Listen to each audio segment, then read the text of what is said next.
जय हिंद दोस्तों, आपका अपने YouTube channel PSW arts point पर स्वागत है। आज मैं लेके आया हूँ आपके लिए एक नई वीडियो। आज ये लॉन्ग वीडियो है, हेल्थ इशू की वजह से कुछ दिनों से वीडियो नहीं आ रही थी, तो इसको आप सही तरीके से देखना और समझने की कोशिश करना। ये 12th क्लास से रिलेटेड वीडियो है। 12th क्लास की जो सेकंड बुक है पॉलिटिकल साइंस की, जिसका फर्स्ट चैप्टर है राष्ट्र निर्माण की चुनौतियां, अध्याय 1, political science second book. Okay, तो शुरू करते हैं। इसमें हम डिस्कस करेंगे जो 6 नंबर के क्वेश्चन है सारे, वो किस तरीके से अटेम्प्ट करते हैं बोर्ड के एग्जाम्स में और किस तरीके से आपको राइट करने हैं। तो पहला क्वेश्चन जो इसमें इंपोर्टेंट हमारे को देखने को मिलता है वो है, स्वतंत्रता के पश्चात भारत के समक्ष कौन सी 3 चुनौतियां थी। तो नेशनल बिल्डिंग के समक्ष कौन से चैलेंजेस थे, ये जो क्वेश्चन है ये इंपोर्टेंट क्वेश्चन है। सबसे पहला जो 6 नंबर का आपका आता है, तो इसको किस तरीके से अटेम्प्ट करना है आपको। सबसे पहले देना है आपको इसका इंट्रोडक्शन। इंट्रोडक्शन में आप क्या क्या बताओगे। जैसे सन 1947 में ब्रिटिश भारत का विभाजन हुआ था, भारत पाकिस्तान नाम के 2 राष्ट्र बने थे। भारत के समक्ष उस समय अनेक चुनौतियां थी, जैसे बेरोजगारी, गरीबी, कुपोषण, और इसके अलावा हम देखिए कि जो भारत से सब कुछ लूट मार करके अंग्रेज चले गए थे, उसके बाद भारत को अपने पैरों पर भी खड़ा होना था। तो एक तरह से इंट्रोडक्शन में आप ये बताओगे। फिर ये बताओगे इन चुनौतियों के अलावा, लेकिन कुछ चुनौतियां ऐसी थी जो सबसे प्रमुख चुनौतियां थी। जो 3 चुनौतियों की बात करते हैं हम, तो 3 चुनौतियों को एक्सप्लेन करेंगे। सबसे पहली चुनौती वो थी एकता के सूत्र में बांधने की, कि कंट्री को यूनाइट करना था। कि भारत जो है उस समय पर एक ऐसे नहीं था जैसा आज आप देख रहे हैं 28 राज्य और 8 केंद्र शासित प्रदेश, ऐसा बिल्कुल भी नहीं था। उस समय भारत में अनेक जातियां, भाषाओं के लोग, अनेक धर्मों के लोगों को एक साथ करना था, और ये बहुत बड़ी चुनौती थी। लेकिन इसका चुनौती को सही तरीके से निपटान किया गया और सरदार वल्लभ भाई पटेल के द्वारा इसमें सबसे महत्वपूर्ण भूमिका निभाई गई थी। उस समय कुल 565 रजवाड़े थे जहां पे राजाओं का शासन था। सरदार वल्लभ भाई पटेल एक एक के पास गए और उनको सहमति पत्र पर साइन करने के लिए कहा गया। इंस्ट्रूमेंट ऑफ एक्सेशन एक डिक्लेरेशन थी जिसपे साइन करने होते थे राजाओं को कि हम भारत में शामिल हो रहे हैं। कुछ रियासतों को मिलाने में भी दिक्कत आई थी, जैसे जूनागढ़, हैदराबाद, कश्मीर और जम्मू कश्मीर हो गया, हैदराबाद, मणिपुर और जूनागढ़, ये जो थे कुछ ऐसे थे जिनको मिलाने में थोड़ी दिक्कत आई थी। तो पहली चुनौती का सामना इस प्रकार से किया था भारत ने। आज आप देख रहे हो कि 28 राज्य और 8 केंद्रीय प्रदेश है। एक भारत अभी भी यूनाइट है, उस समय से अभी तक भारत टूटा नहीं। दूसरी चुनौती हमारे देश में मिलती है वो है लोकतंत्र कायम करने की। लोकतंत्र उस समय डेमोक्रेसी को बहुत बड़ी चीज माना जाता था, क्योंकि उस समय जैसे कि अमेरिका की ऑर्गेनाइजर पत्रिका हो गई या फिर मैगजीन्स वगैरह, उनके द्वारा ये कहा गया था कि भारत में लोकतंत्र सफल नहीं हो सकता, डेमोक्रेसी को स्टैब्लिश करना बहुत मुश्किल होगा। उस समय हमारे पास कोई एग्जांपल भी नहीं था, सिर्फ अमेरिका को छोड़ के। अमेरिका एक अकेले देश था ऐसा जहां पर कि पहले से डेमोक्रेसी थी। 1776 में अमेरिका एक देश बना था, जब से लेकर वहां पे डेमोक्रेसी थी। लेकिन इतने विशाल जनसंख्या वाले देश में कभी भी लोकतंत्र कायम नहीं हुआ था उससे पहले। तो ज्यादातर लोगों ने भारत के लोकतंत्र का पहले मजाक उड़ाया था कि भारत पहला चुनाव नहीं करा पाएगा। जो जवाहरलाल नेहरू अपने जीते जी एक नौटंकी देखेंगे, एक जुआ करार दिया था इसको कुछ ने। तो अलग अलग कमेंट आए थे, अलग देश विदेश से, दूसरे देशों से। लेकिन भारत ने इसका सामना करा इस चुनौती का, और पहला आम चुनाव भी कराया 1952 में, और पूरी तरीके से वो सफल रहा। भारतीय चुनाव आयोग का गठन किया गया था सन 1950 में 25 जनवरी को, और सूर्यकुमार सेन पहले चुनाव आयुक्त बनाए गए थे। उनके द्वारा पूरा चुनाव कराया गया। 17 करोड़ मतदाताओं के बीच ये चुनाव हुआ था। 489 सांसद चुने थे और साथ ही साथ 3200 विधायकों को चुना गया था। पहली बार मतदाता सूची बनाने में दिक्कत आई थी। 40 लाख महिलाओं के नाम रह गए थे वोटर लिस्ट में, लेकिन बाद में वोटर लिस्ट बनाई गई, उसमें सबके शामिल किए गए। इस तरह दूसरी चुनौती का सामना किया गया। आपको ये लिखना है इस पॉइंट के अंदर। ये 2 नंबर का एक पॉइंट है, ये समझ लेना। तीसरा पॉइंट है समानतापूर्ण विकास करना। तीसरी चुनौती भारतीय सरकार के समक्ष ये थी कि किस तरीके से सभी को एक साथ लेके चलना है, अमीर गरीब का फासला न रह जाए, कि आज जिससे एक इक्वालिटी स्टैब्लिश की जा सके और सभी का समानतापूर्ण विकास हो सके, जिसमें कोई भी अपनी फंडामेंटल नीड्स को पूरा कर सके, रोटी कपड़ा और मकान सभी को मिल सके, अपनी जरूरतों की चीजों को पूरा कर सके, स्वास्थ्य संबंधित जरूरतों को पूरा कर सके। तो ये जो तीसरी चुनौती थी ये बहुत इंपॉर्टेंट थी, और इसका समाधान भारत ने इस प्रकार किया कि भारत ने एक निश्चित अर्थव्यवस्था को अपनाया और नियोजित तरीके से विकास किया। एक नियोजन के लिए योजना आयोग बनाया गया था सन 1950 में, और पंचवर्षीय योजना को अपनाया हमने। हर 5 साल के लिए एक योजना बनाई जाती है और उसमें यह तय किया जाता है कि अगले 5 साल में हमारे को किस पे जोर देना है। जैसे पहली पंचवर्षीय योजना में कृषि पर जोर दिया गया था, दूसरी पंचवर्षीय योजना में उद्योगों पर। फिर आपको इसका निष्कर्ष लिख देना है निचोड़ इस आंसर का, कि भारत के समक्ष अनेक चुनौतियां थी, लेकिन भारत ने सही तरीके से चुनौतियों का सामना किया और आज भी भारत में पूरी तरीके से लोकतंत्र सफल है। आज भारत एक है और साथ ही साथ समानतापूर्ण तरीके से विकास भी कर रहा है। आने वाले टाइम में भारत विश्व गुरु भी बन सकता है। तो इस तरीके से आपको पहला क्वेश्चन अटेम्प्ट करना है। फिर आते हैं हम सेकंड क्वेश्चन पे। सेकंड क्वेश्चन है आपका, ब्रिटिश भारत के विभाजन के दौरान कौन सी समस्या आई थी? तो जब अंग्रेजों से हम आजाद हुए तो ब्रिटिश भारत का विभाजन हुआ, उस समय कौन कौन सी समस्याएं आई विभाजन की प्रक्रिया में, उसे समझेंगे। जो प्रोसेस था पार्टीशन का, उसमें कौन कौन सी प्रॉब्लम्स आई थी और क्या उसका किस तरीके से समाधान किया गया। तो ये आपका आता है 4 नंबर में क्वेश्चन। इसको आपको इस तरीके से अटेम्प्ट करना है। सबसे पहली जो समस्या थी इसमें आई थी जो विभाजन के दौरान, वो थी मुस्लिम बहुल क्षेत्र का ना होना। कि भारत जब आजाद हुआ था उस समय अब विभाजन का आधार क्या था? वो था धर्म, कि मुसलमान और हिंदू। मुसलमान जो पाकिस्तान में चले जाएंगे, हिंदू हिंदुस्तान में रहेंगे। लेकिन भारत में, मतलब ब्रिटिश भारत में एक भी जगह ऐसी नहीं थी जहां पे पूरी तरीके से मुसलमान मौजूद हो। 2 जगह थी भी, तो एक पूरब में थी, एक पश्चिम में। पूरब में जो आज बांग्लादेश कहलाता है पूर्वी पाकिस्तान बना, और पश्चिमी पाकिस्तान जो आज पाकिस्तान है। तो पाकिस्तान के 2 हिस्से बने थे, पूर्वी पाकिस्तान, पश्चिमी पाकिस्तान। इस तरीके से पहली समस्या हमारे को देखने को मिली थी। दूसरी जो समस्या देखने को मिलती है विभाजन की प्रक्रिया में, वो ये थी हर मुस्लिम क्षेत्र में पाकिस्तान में ना जाना। तो ऐसा भी नहीं था, कुछ मुस्लिम क्षेत्र मिले भी थे, तो ऐसा नहीं था सारे मुस्लिम क्षेत्र पाकिस्तान में जाना चाहते हैं। एक एग्जांपल अपने पास है, जैसे कि जो खान अब्दुल गफ्फार खान थे, वो कभी भी पाकिस्तान में शामिल होना नहीं चाहते थे, वो इसके खिलाफ थे। तो ये आपको इसमें एग्जांपल लिखना है कि हर मुस्लिम क्षेत्र भी पाकिस्तान में जाना नहीं चाहता था। तीसरा जो पॉइंट है वो पंजाब और बंगाल की समस्या।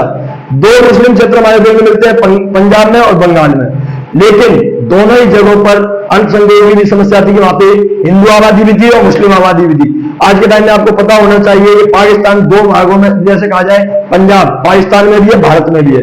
बंगाल जो था वो बांग्लादेश बन गया आज, और आधा बंगाल हमारे पास है जो वेस्ट बंगाल कहलाता है आज। तो ये समस्या बहुत तगड़ी चुनौती थी भारत के समक्ष उस समय।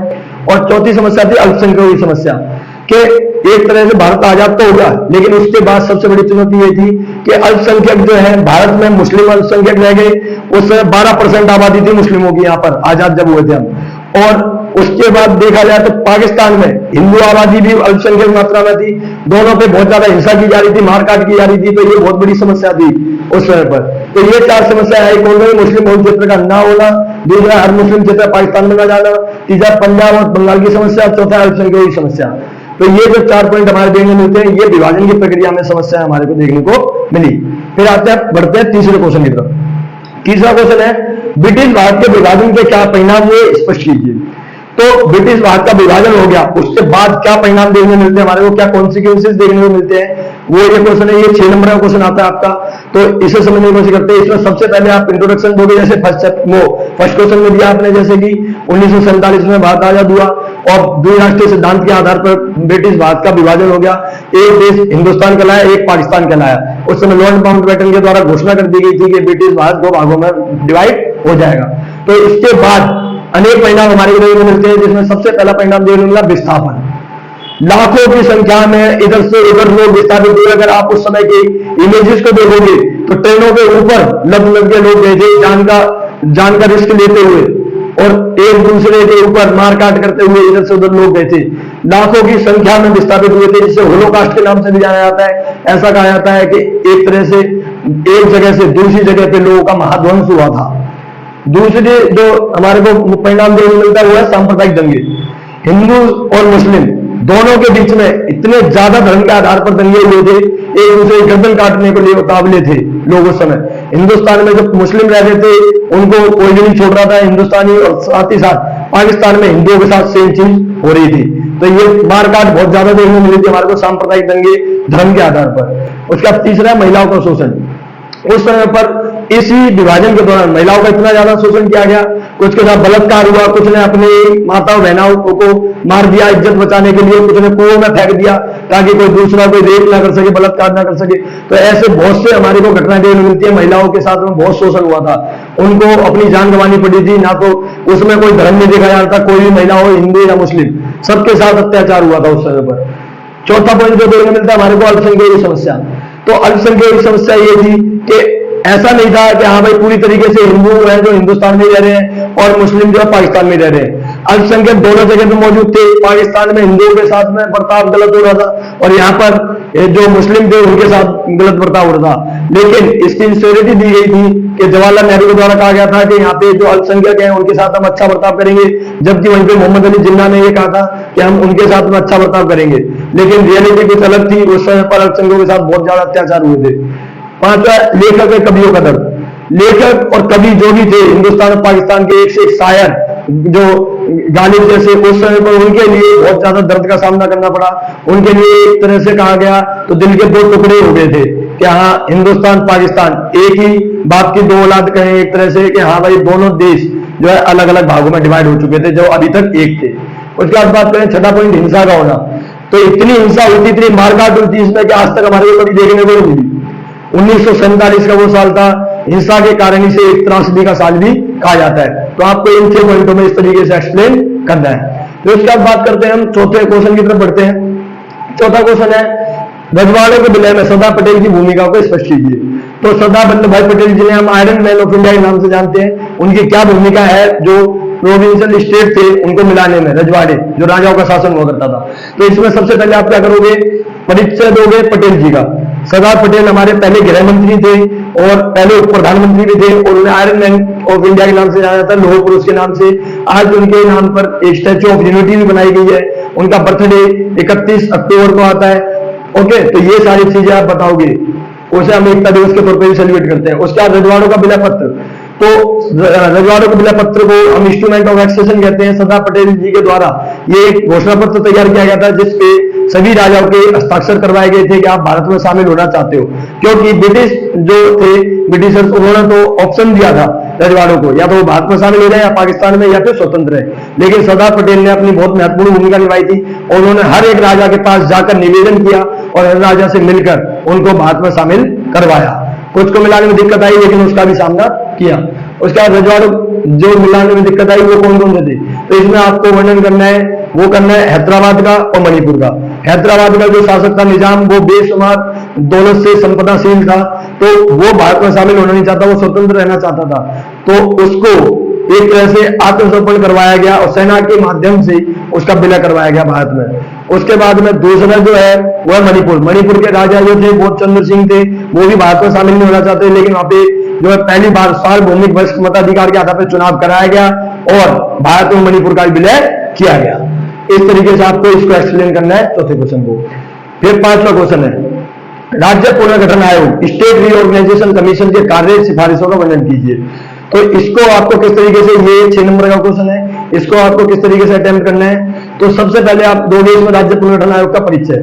उससे पहले बताओगे सन 1920 में पहली बार भाषा के आधार पर राज्यों का गठन होगा, इसका फैसला नागपुर अधिवेशन में किया गया था कांग्रेस के। उसके बाद आंध्र प्रदेश में भाषा के आधार पर राज्य की मांग उठी थी और पोट्टी श्री रामुलु एक व्यक्ति थे जिन्होंने 56 दिन तक भूख हड़ताल करी थी भाषा के आधार पर आंध्र प्रदेश को बनाने के लिए और बाद में वो मर गए थे। उसके बाद उनकी मांग मान ली गई और आंध्र प्रदेश नया राज्य बना। सबसे पहले भाषा के आधार पर राज्य का गठन किया गया आंध्र प्रदेश का। उसके बाद फिर राज्य पुनर्गठन आयोग बनाया गया सन 1953 में, जिसके अध्यक्ष बनाए गए फैजल अली, के.एम. पाडीकर और हरदेनाथ कुंजरू। ये 2 सदस्य थे इनके साथ में और इनके द्वारा एक तरह से बाद में राज्यों का गठन किया गया था। एक पूरा स्ट्रक्चर बनाया गया था जिसमें 3 सदस्य जो फैजल अली अध्यक्ष और 2 अन्य सदस्य के.एम. पाडीकर और हरदेनाथ कुंजरू। ओके, फिर दूसरा पॉइंट है इसमें राज्य पुनर्गठन आयोग की रिपोर्ट। तो राज्य पुनर्गठन आयोग के द्वारा अपनी रिपोर्ट दी गई थी सन 1956 में 1956, जिसमें 14 राज्य 6 केंद्र शासित प्रदेश बनाए गए थे, जो आज के टाइम पे 28 राज्य और 8 केंद्र शासित प्रदेश है। उसके बाद में आप एक्सप्लेन करोगे सिफारिशें। तो राज्य पुनर्गठन आयोग की सिफारिश ये थी कि भाषा के आधार पर राज्यों का गठन किया जाएगा और साथ ही साथ राज्यों का सीमांकन भी किया जाएगा। फिर उसके बाद बताओगे क्षेत्रों का सीमांकन। राज्य पुनर्गठन आयोग के द्वारा एक परिसीमन आयोग बनाया गया और उसके आधार पर उसका कार्य क्या दिया गया कि आपको क्षेत्रों का सीमांकन करना है, किस क्षेत्र के अंदर कितना क्षेत्र आएगा, किस राज्य के अंतर्गत कितना क्षेत्र आएगा। उसके बाद में आप बताओगे राज्यों का गठन। तो सभी की एक लिस्ट बनाओगे, आप एक टेबल बना दोगे किस तरीके राज्यों का गठन किया गया था। पहले बताओगे सीरियल नंबर, फिर राज्यों के नाम और फिर ईयर, वर्ष, किस वर्ष बनाए गए। जैसे सन 1960 में गुजरात और महाराष्ट्र 2 राज्य बने क्योंकि द्विभाषी क्षेत्र थे, गुजराती भाषा बोली जाती थी और मराठी बोली जाती थी, तो 2 राज्य बने। सन 1963 में नागालैंड बनाया गया और सन 1966 में पंजाब हरियाणा दो क्षेत्र, दो अलग अलग भाषा के क्षेत्र थे, तो पंजाब को पंजाबी भाषी बोली जाती थी तो पंजाब बना दिया गया, और हरियाणा हिंदी भाषा बोली जाती तो हरियाणा बना दिया गया। उसके बाद सन 1971 में हिमाचल प्रदेश को बना दिया गया पहाड़ी के आधार पर, क्षेत्र के आधार पर। उसके बाद सन 1972 में मेघालय, मणिपुर, त्रिपुरा, MMT, मेघालय, मणिपुर, त्रिपुरा, ये 3 राज्य बनाए गए। सन 1975 में सिक्किम को बनाया गया, 36वां संशोधन, 22वां राज्य गठित किया गया। सन 1987 में गोवा, अरुणाचल प्रदेश, मिजोरम, इन 3 राज्यों का गठन किया गया था। फिर सन 2000 में CJU, छत्तीसगढ़, झारखंड, उत्तराखंड, ये 3 राज्य बनाए गए थे। छत्तीसगढ़ निकला था मध्य प्रदेश से, झारखंड बिहार से, और उत्तर प्रदेश से उत्तराखंड, ये 3 राज्य बने थे। फिर सन 2014 में 2 जून को तेलंगाना राज्य बनाया था 29वें राज्य के तौर पर। बाद में 31 अक्टूबर 2019 को जम्मू कश्मीर का राज्य का दर्जा खत्म कर दिया गया और केंद्र शासित प्रदेश बना दिए गए जम्मू कश्मीर और लद्दाख, 2 केंद्र। इस प्रकार से आज 28 राज्य, 8 केंद्र शासित प्रदेश हमारे को देखने को मिलते हैं। आप एंड में इसका निष्कर्ष बता दो किस तरीके राज्य पुनर्गठन आयोग के द्वारा राज्यों का गठन किया गया और आज भारत एकता से बंधा हुआ एक राष्ट्र है। तो ये पूरे आपके इंपोर्टेंट क्वेश्चन हमारे को पहले चैप्टर में देखने को मिलते हैं। और ज्यादा से ज्यादा इस वीडियो को शेयर करना ताकि दूसरे स्टूडेंटों की भी हेल्प हो सके, और ज्यादा से ज्यादा चैनल को सब्सक्राइब करो ताकि मेरे को भी मोटिवेशन मिल सके और आगे वीडियो बना सको, और ज्यादा से ज्यादा इसको वीडियो को शेयर करो। थैंक यू गाइस, जय हिंद, जय भारत।